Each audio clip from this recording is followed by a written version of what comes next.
It is indeed a great honor for me to stand in this August General Assembly Hall among leaders and representatives who represent almost all of humanity.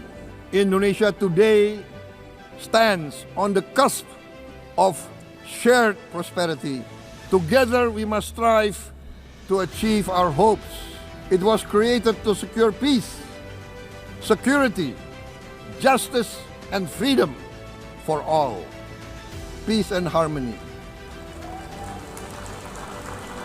Arabs, Jews, Muslims, Christians, Hindus, Buddhists, all religions, we must live as one human family.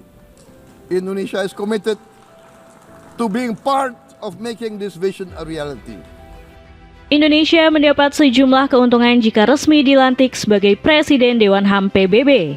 Salah satunya membuka akses masuk bagi pasukan perdamaian ke tanah Palestina. Pemerintah tanah air sendiri serius mengirim Tentara Nasional Indonesia ke Gaza. Prabowo Subianto sempat menyinggung jumlah pasukan bakal mencapai 20.000 orang. Rakyat Gaza masih terus dibombardir serangan keji yang setiap hari diluncurkan Israel. Bahkan perayaan Hari Natal di Palestina harus ternodai oleh kejahatan kaum Zionis. Bagaimanakah gebrakan serius Indonesia setelah menjadi Presiden Dewan HAM PBB? Lebih berwenang melindungi Palestina. Menjadi Presiden Dewan HAM PBB membuat Indonesia punya banyak keuntungan. Salah satunya memperjuangkan perdamaian di Palestina yang terus dibombardir Israel. Pemerintah RI bisa mendorong perhatian dunia internasional untuk menolong Palestina. Selama ini negeri para nabi sering diabaikan karena banyak yang memihak pada Israel. Kepedulian Indonesia pada Palestina tak perlu diragukan sama sekali. Pemerintah tanah air selalu memberikan dukungan penuh, baik berupa bantuan makanan, medis, dan finansial. Prabowo Subianto bahkan antusias menerjunkan pasukan Tentara Nasional Indonesia ke Gaza. Sayangnya, pemberangkatan TNI ke Palestina masih tertahan. Hal ini terjadi karena Donald Trump belum merumuskan keputusan final terkait pasukan perdamaian Palestina. Trump masih tarik ulur dengan sejumlah negara terkait keputusan ini. Padahal sekitar 20.000 pasukan TNI sudah siap menjaga wilayah Palestina dari ancaman Israel. Keseriusan Prabowo ini bahkan sukses memancing negara lain seperti Turki dan Italia yang juga ingin mengirim pasukan ke Gaza. Pasukan perdamaian Palestina sudah seharusnya jadi prioritas dunia internasional. Bagaimana kita bisa tetap membiarkan rakyat Gaza terus dikurung dalam penjajahan laknat Israel? Negeri para nabi hanya merasakan ketenangan semu di balik gencatan senjata. Israel tak pernah berhenti satu hari pun untuk menyerang warga Gaza. Bahkan negeri Zionis terus meluncurkan roket-roket mematikan di hari Natal. Komunitas Kristen Palestina harus merayakan hari raya keagamaan ini dengan penuh ketakutan. Perayaan yang harusnya berlangsung bahagia dan penuh kasih malah berubah kacau.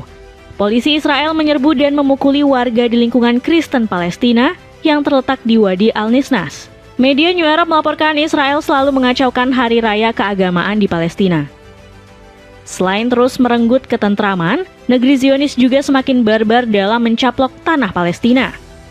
Baru-baru ini pemerintah Israel melanjutkan pemukiman ilegal di wilayah tepi barat. Israel berdalih kalau tanah-tanah tersebut sudah sewajarnya menjadi hak milik orang Yahudi. Pemerintah Zionis ingin orang-orang Yahudi bisa tinggal dengan nyaman di Palestina. Keputusan kabinet untuk mendirikan 11 pemukiman baru dan meresmikan 8 pemukiman tambahan dimaksudkan antara lain untuk membantu mengatasi ancaman keamanan yang dihadapi Israel, ujar Menteri Luar Negeri Israel, Gideon Saar. Padahal tanah-tanah itu adalah milik orang-orang Palestina yang sudah diusir paksa. Sontak rencana Israel memperluas pemukiman ilegal ini dikecam dari sejumlah negara. Dilaporkan ada sekitar 14 negara yang marah dengan tindakan negeri Zionis. Mereka menuntut Israel menghentikan pembangunan pemukiman ilegal di tepi barat. Bukannya membatalkan rencana tersebut, Israel malah playing victim. Negara Zionis langsung mengeluarkan jurus si paling tersakiti setelah ditegur oleh 14 negara. Saar menuding negara-negara tersebut melakukan diskriminasi pada orang-orang Yahudi. Pemerintah asing tidak akan membatasi hak orang Yahudi untuk hidup di tanah Israel. Dan seruan seperti itu adalah salah secara moral serta bersifat diskriminatif terhadap orang Yahudi, ujar Menlu Israel tersebut. Siasat licik yang dipertontonkan negeri Zionis inilah yang akan ditumpas habis Indonesia. Dengan menjabat sebagai Presiden Dewan HAM PBB, Indonesia harusnya bisa berbuat lebih banyak untuk Palestina. Celana pendek kualitas premium ini cuma 10 ribuan aja. Cek linknya di bawah ini. Diplomasi Indonesia semakin diakui dunia. Selain bisa lebih kuat mendukung Palestina, ada satu keuntungan lain jika menjadi Presiden Dewan HAM PBB. Indonesia bisa semakin dipandang sebagai negara dengan jaringan diplomasi yang luas. Pemerintah tanah air bakal lebih banyak berinteraksi dengan negara-negara besar, negara berkembang, serta lembaga internasional dan organisasi masyarakat sipil global. Hal ini selaras dengan apa yang disampaikan oleh Kementerian Luar Negeri. Terpilihnya Indonesia sebagai Presiden Dewan HAM PBB memperkuat profil diplomasi HAM Indonesia, sekaligus menegaskan kepemimpinan Indonesia di tingkat internasional, tulis Kemlu dalam pernyataannya. Sebelumnya, negara-negara di forum PBB sudah pernah melihat diplomasi tingkat tinggi Indonesia. Momen ini terjadi saat Prabowo Subianto berpidato di sidang umum PBB di New York. Setelah 1 dekade absen di sidang umum PBB, Prabowo membuat dunia internasional terpukau pada Indonesia. Di forum ini, RI 1 bahkan mendapat urutan ketiga untuk menyampaikan pidato. Prabowo membahas sejumlah isu, diantaranya bersuara lebih keras terhadap genosida Israel di Gaza. Pidato Prabowo mendapat berbagai pujian dari pemimpin dunia. Bahkan Donald Trump pun memberikan ucapan apresiasi untuk RI 1.